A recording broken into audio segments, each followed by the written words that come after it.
சீமான் இனத்தான், அதனால இங்க நிற்கிறான். நாங்கள் தமிழர்கள் ஒரு தேசிய இனத்தின் மக்கள். உலகெங்கும் 13 கோடி எண்ணிக்கையில் கொண்டு 130 நாடுகளில் பரவி வாழக்கூடிய பேரின மக்கள் நாங்கள். அனைவருக்கும் வணக்கம். ஸ்டாலின் தான் வராரு, விடியல் தர போறாரு, அதுதான் மக்களோட முடிவு அப்படின்னு பாட்டை போட்டு 2021 ஆட்சியை அமைச்சு மக்கள்கிட்ட போய் உங்க கனவு என்னன்னு சொல்லுங்க, மக்கள்கிட்ட போய் உங்க குறை என்னன்னு சொல்லுங்க. நீங்க 5 ஆண்டு ஆண்டதுல மக்களோட குறைய கேட்கல, மக்களோட கனவை கேட்கல. ஆனா இப்ப கேக்குறீங்க, இதை வச்சு தேர்தல் அறிக்கை தயாரிக்கிறேன்னு சொல்றீங்க. நீட்டு தேர்வு ரகசியம் எங்கள்கிட்ட தான் இருக்குன்னு சொன்னீங்க. ஆனா அந்த ரகசியத்தை இன்ன வரைக்கும் சொல்லல. 5 ஆண்டு முழுசா ஆண்டுட்டீங்க. எய்ம்ஸ் மருத்துவமனை அதிமுக பீரியட்ல கட்டுறேன்னு சொன்னாங்கன்னு சொல்றீங்க. ஆனா இன்ன வரைக்கும் நீங்க எந்த நடவடிக்கை எடுத்திருக்கீங்க? எதுவும் எடுக்கல. உங்கள் ஆட்சிக்கு மக்கள் கொடுக்கும் மதிப்பு 0. அப்படிதான் மக்கள் சொல்றாங்க, நான் சொல்ல, மக்கள் சொல்றாங்க. கடந்த 5 ஆண்டுகளில், இந்த 5 ஆண்டுகளில் 2021 இருந்து 2026 வரைக்கும் நீங்க ஆட்சி செய்த விதம் இரும்பு கரங்களை கொண்டு அடக்கினீர்கள். எந்த இரும்பு கரம் கொண்டு அடக்கினீங்க? தினம் பாலியல் வன்புணர்வு நடக்குது, இரும்பு கரம் கொண்டு அடக்குனீங்களா?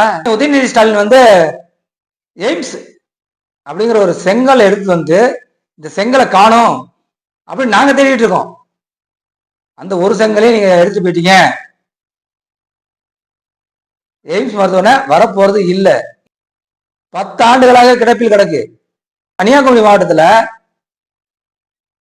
அண்ணன் மனோ தங்கராஜ் அவர்கள் அந்த நியூஸ் தமிழ் 24/7 தேர்தல் பயணம் சொல்லி ஒரு நிகழ்ச்சி நடத்துறாங்க. அந்த நிகழ்ச்சியில அண்ணன் மனோ தங்கராஜ் அவர்களும் நாம் தமிழ் கட்சியாக அறிவிக்கப்பட்ட தம்பி ஹிம்லர் அவர்களும் கலந்துக்கிறாங்க. கலந்துகிட்டு கன்னியாகுமரியில் எத்தனை கல்குவாரிகள் இருக்கு, எத்தனை கல்குவாரி நீங்க மூடுறீங்க அப்படின்னு கேள்வியை முன்வைக்கிறாரு. அதுக்கு மனோ தங்கராஜன் என்ன பதில் சொல்றான்னா, இத்தனை மூடி இருக்கம்பா, இத்தனை திறந்து இருக்கம்பா, இவ தேவைப்படுது எடுத்துருக்கம்பா அப்படின்னு சொல்லணும். அதை விட்டுட்டு நாங்க விசிலடிக்குங்க காலத்துல நீங்க உங்க அப்பன் கோமல்ல இருந்தீங்க அப்படிங்கிற ஒரு பதில சொல்றாரு. இது எவ்வளவு பெரிய கீழ்த்தரமான ஒரு பதில், எவ்வளவு ஒரு கேவலமான ஒரு பதில். ஒரு பால்வளத்துறை அமைச்சரா இருந்துகிட்டு ரொம்ப ஒரு கீழ்த்தரமான பேச்சு பேசுறாரு. இதா திராவிடம் கத்து கொடுத்தது அவர்களுக்கு? இதுவா ஸ்டாலின் கத்து கொடுத்தார்? நம் மீது விமர்சனங்களை வைத்தால் அதற்கான பதில சொல்லுங்க. உங்கள் மீது விமர்சனம் வைத்தா அதுக்கான பதில சொல்லுங்க. அதை விட்டு விசில் அடிக்கும் போது நீ கோபத்துல இருந்தீங்கன்னா, ஏன் தாத்தன் விசில் அடிக்கும் நீங்க கோபத்துல இருந்தீங்க. மனோ தங்கராஜன, எங்க தாத்தன் விசில் அடிக்கிறப்ப நீங்க கோபத்துல இருந்தீங்களா இல்லையா? இது ஒரு தவறான சிந்தனை. என்ன, பால்வளத்துறை அமைச்சர் பவுடர் பால் கொடுப்பாரா இல்ல திரவ பால் கொடுப்பாரா? பவுடர் பால் கொடுக்கறதுக்கு எதுக்கு ஒரு அமைச்சர், எதுக்கு ஒரு பால்வளத்துறை? அவரு மாடு வளர்ப்பாராம், ஆனா அவரு மக்களுக்கு பவுடர் பால் கொடுப்பாராம். இது எந்த மாதிரி ஒரு சிந்தனை?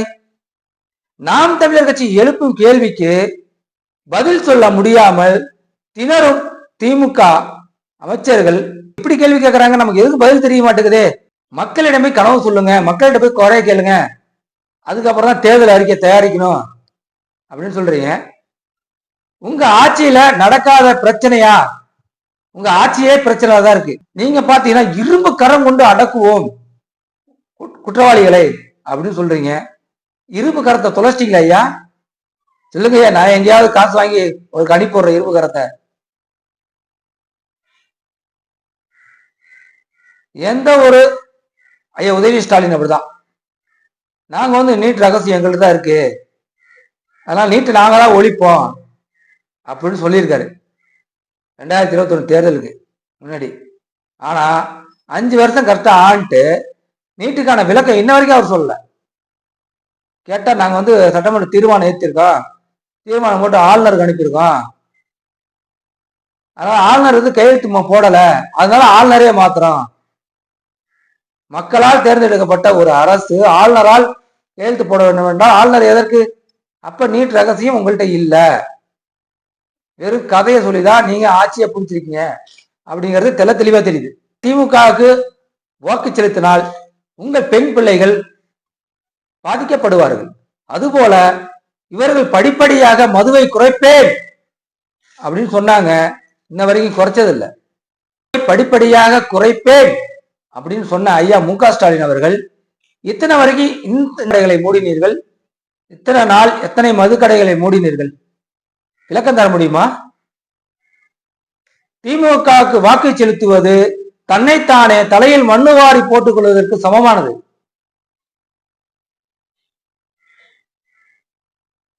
நம்ம தம்பி அந்த குற்றங்கள் நடக்குது, நீங்க இதை பார்த்து ஏன் திமுக வாக்கு செலுத்துறீங்க அப்படின்னு நான் ஒருத்தர் கேட்டேன்.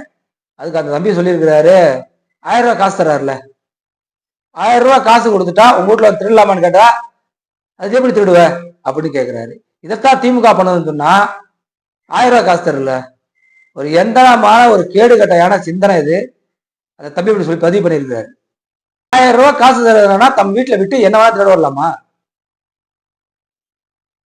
1000 ரூபாய் எதுக்கு நீங்க ரோஸ் எனக்கு தெரியுங்க. நாங்க கேட்கறது என்ன கேட்கிறேன்னா, ஆரம்ப கல்வி முதல் ஆராய்ச்சி கல்வி வரை இலவசமா கொடுங்க.